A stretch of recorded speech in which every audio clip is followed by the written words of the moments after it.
Tucked away at the base of the Hualapai Mountains near Kingman, Arizona, sits the Gold King Mansion. To most people, it may look like a creepy old building straight out of the Blair Witch Project.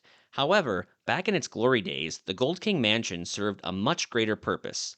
Let me pull it up on Google Maps to give you some perspective on where it's at.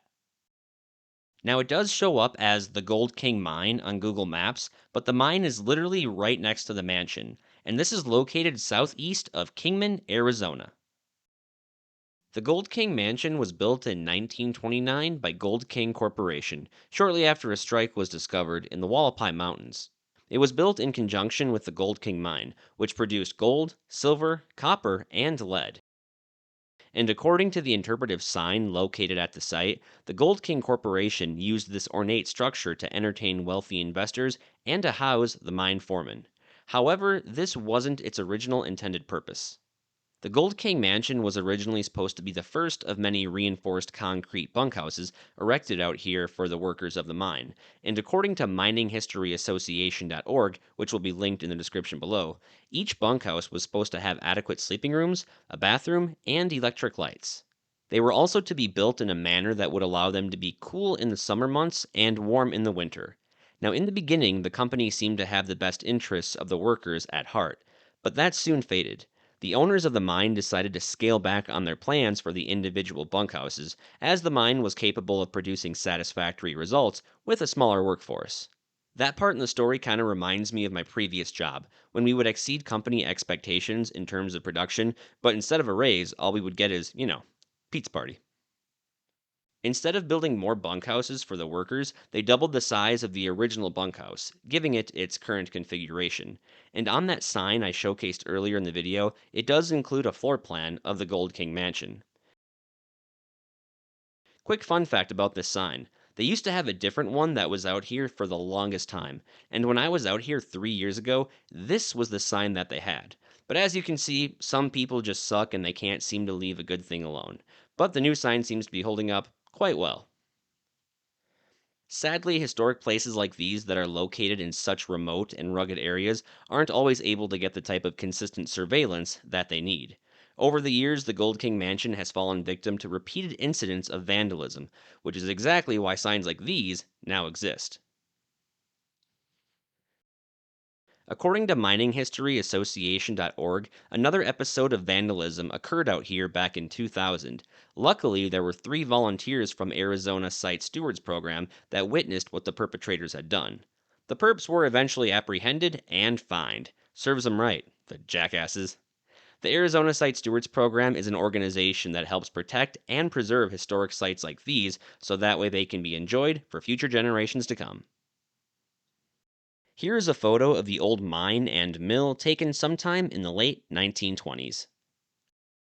And here's what it looks like today. Here is a photo of the mansion, also taken in the late 1920s. And of course, here's what it looks like as of today. The black and white photo must have been taken toward the very tail end of construction. As you can see, the staircases haven't been put in as of just yet. Another interesting fact I learned about the Gold King Mansion as I dug deeper into its past, I discovered that there used to be a dam out here. Now, this is the only photo online that I could find of the dam, and I didn't find this out until I was already editing the video. And after reviewing the footage that I shot on my drone, I think I found the location of where the dam would have been. Pay close attention to this little hump right here that you see at the top of the mountain. And if we compare it to the photo that I took not too far behind the mansion, I would say this is probably that same hump, which would put the dam somewhere right here in this area. And it makes perfect sense too. Not only is it where the canyon walls are the closest and strongest, it would have also been a preventative measure for flood control. And out in these mountains, it does not take a whole lot of rain for a flash flood to occur. In 1933, a local rancher by the name of John Odie had visited the mansion, and this is what he had to say. The estate was furnished less like a miner's quarters and more akin to a resort with elaborate crown molding, copper screen windows, and a concrete fishing pond off to the east side of the building. Nowadays, there's very little decorative detail left in the structure. Over the years, certain features of the mansion, such as windows, doors, trim, and even the fireplace mantle, have been removed. One of the last, most recognizable features of the mansion that still remains is the segment of crown molding located in the living quarters. Certain parts of the crown molding aren't in too bad of shape, while other parts have been severely damaged or removed altogether. Now for the $1 million question: how did the Gold King Mansion and the Gold King Mine end up this way? Why go through all the trouble to establish a little settlement out in the mountains just to have operations shut down? Well, it turns out the mine just wasn't as profitable as it was projected to be. Following that, there was the stock market crash of 1929, then the Great Depression.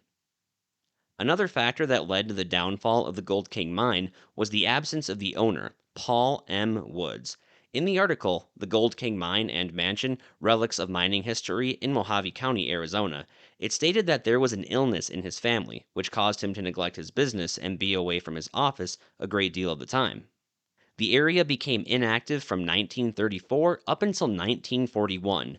Then the Gold King mine experienced a small period of revival with the start of World War II and the increase of metal prices.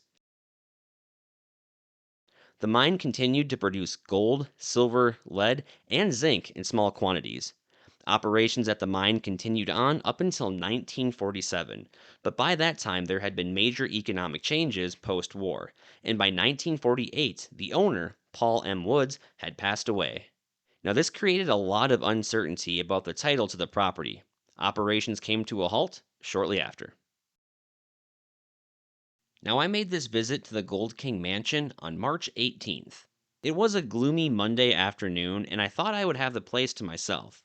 But to my surprise, I ran into a side by side group that had made their way to the mansion from the west side of the mountains. They were a pretty fun group of people, and they even offered me a beer and hot dog, and I certainly didn't refuse. Now, this is a pretty popular place for OHVs, and if you have something to that degree, you'll be able to make it all the way out to the mansion. Just exercise a lot of caution. Conditions on the trail can change on a whim. Some parts of the trail are pretty smooth, while other parts can be pretty tore up. Now, if you don't have a high clearance 4x4 vehicle, no worries, you can still make it out here. It is a 12-mile drive from the Blake Ranch Road exit to the Moss Wash Trailhead, and from there it's a 1-mile hike to the mansion. I made the 12-mile drive just fine in my little Hyundai Accent. You will have to swerve around a few potholes, and the road is a little bumpy, but just take it slow and let the good times roll.